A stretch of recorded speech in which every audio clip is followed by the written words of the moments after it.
So ಯಾರಿಗಾದ್ರೂ interest ಇಲ್ಲ ಅಂದ್ರೆ ಒತ್ತಾಯಪೂರ್ವಕವಾಗಿ ಅವ್ರಿಗೆ ಬಣ್ಣ ಬಚ್ಚುವಂತ ಕೆಲಸ ಯಾರು ಮಾಡಬಾರ್ದು. ಹಬ್ಬ ಹರಿದಿನಗಳು ಮತ್ತೊಬ್ಬರಿಗೆ, ಬಾಜು ಮನೆಯವರಿಗೆ, ಎದುರುಗಡೆ ಮನೆಯವರಿಗೆ ತೊಂದರೆ ಕೊಡಕ್ಕಲ್ಲ ಹಬ್ಬ ಹರಿದಿನಗಳು. ವಿಜೃಂಭಣೆಯಿಂದ ಆಚರಿಸ್ತೀವಿ ಅಂದ್ರೆ ಅದರ ಹೋಳಿ. ಏನು ವಿಜೃಂಭಣೆ ಅಂದ್ರೆ ಏನು? ಹೋಳಿ ಎಲ್ಲ ವಿಜೃಂಭಣೆಯಿಂದ ಆಚರಿಸ್ತೀವಿ. ಏನು ವಿಜೃಂಭಣೆ?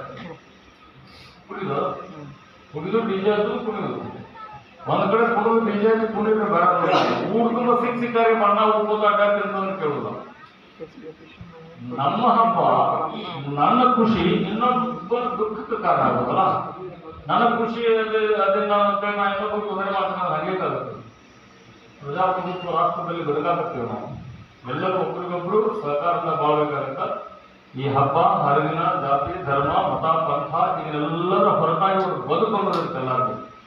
ಇವನ್ನೆಲ್ಲ ದಾಟಿ ಒಂದು ಬದುಕೊಳಗ ಬದುಕು ಮಾತ್ರ ಎಲ್ಲರಿಗೂ ಒಂದರ್ಥ. ಹಿಂದೂಗಳಿಗೂ ಅದೇ ಬದುಕು, ಮುಸ್ಲಿಮ್ಸ್ಗೂ ಅದೇ ಬದುಕು.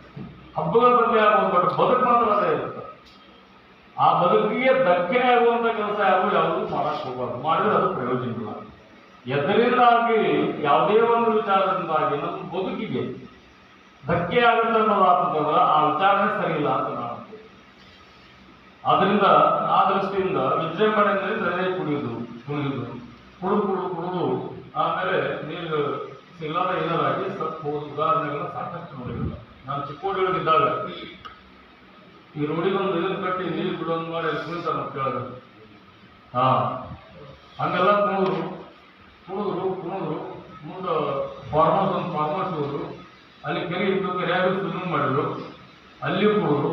ಅವ್ರಿಗೂ ಸ್ವಿಮ್ಮಿಂಗ್ ಮಾಡಾಕತ್ತ ಅವ್ರು ಸಂಡಾಸ್ ಬಂತು. ಹೋಗಿ ಸಂಡಾಸ್ ಕುಂತು ಅಲ್ಲೇ ಕ್ಲಾಸ್ ಆದ.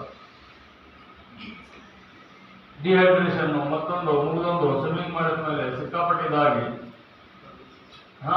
ಪ್ಯಾರಲೈಸ್ ಆಗೋ ಚಾನ್ಸ್ ಇರುತ್ತೆ. ನಾವು ಯಾಕಿದ್ರೆ ಕಂಟ್ರೋಲ್ ಮಾಡಕ್ ಪ್ರಯತ್ನ ಮಾಡ್ತಿರ್ತೀವಿ ಅಂತಂದ್ರೆ ಬರೀ ಕಮ್ಯುನಲ್ ಆಂಗಲ್ ಅಷ್ಟೇ ಎಲ್ಲ ನೋಡೋದು, ಆರೋಗ್ಯದ ಆಂಗಲ್. ಆಮೇಲೆ ಅಸತ್ ಹುಡುಗ ಫೋಟೋ ಕೇಕ್ ಮಾಡ ಒಬ್ಬನೇ ಮಗ ಚಿಕ್ಕೋಡಿ ಹೋದ ವರ್ಷ ಕೇಳ್ತಾರೆ. ಆ ಒಂದು ಆರೋಗ್ಯದ ದೃಷ್ಟಿಯಿಂದಲೂ ಕೂಡ ನಿಮ್ಮ ಆರೋಗ್ಯದ ದೃಷ್ಟಿಯಿಂದಲೂ ಕೂಡ